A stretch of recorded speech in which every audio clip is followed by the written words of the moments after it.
बहुत समय पहले स्वर्ग और पृथ्वी के बीच एक पुल था, जहां से देवता और मनुष्य एक दूसरे से संवाद कर सकते थे। इस पुल को समंझुंग कहा जाता था। यह पुल देवी वोल हुआ चंद्रमा की देवी की देखरेख में था, जो स्वर्ग की सबसे शक्तिशाली देवी मानी जाती थी।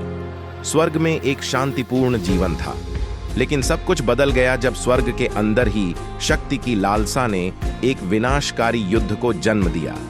स्वर्ग में शांति के साथ रह रहे देवताओं की दुनिया तब बिखरने लगती है जब तामे, अंधकार के देवता, ने स्वर्ग के सिंहासन पर कब्जा करने की योजना बनाई।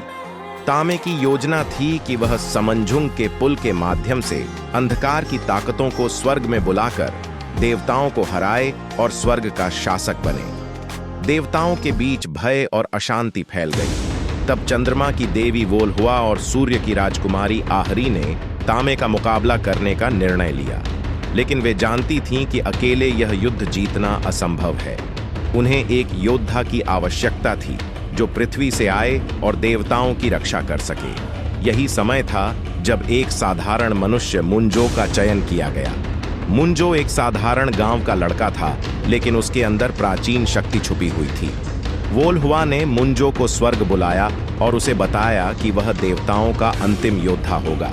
स्वर्ग में युद्ध। स्वर्ग में शुरू होता है भयंकर युद्ध, जहां एक ओर देवताओं की सेना होती है जिसमें वोल हुआ, आहरी और मुंजो होते हैं, और दूसरी ओर तामे और उसकी अंधकार की सेना। स्वर्ग के बगीचे, आकाशीय नदियां और स्वर्गीय महल युद्ध भूमि में बदल जाते हैं। मुंजो की शक्ति।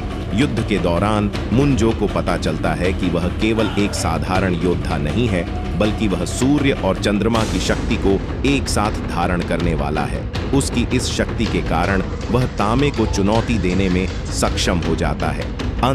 युद्ध के अंतिम क्षणों में मुंजो, वोल हुआ और आहरी के साथ मिलकर तामे का सामना करता है। मुंजो की अनदेखी शक्तियों का प्रयोग कर वे तामे को हराते हैं और स्वर्ग की शांति को बहाल करते हैं। संदेश: यह कहानी शक्ति, विश्वास और बलिदान की है, जिसमें एक साधारण मनुष्य भी असाधारण बन सकता है यदि वह सही दिशा और मार्गदर्शन में हो। स्वर्ग की शांति को बचाने के लिए एक साधारण योद्धा ने अपने बलिदान से देवताओं को बचाया।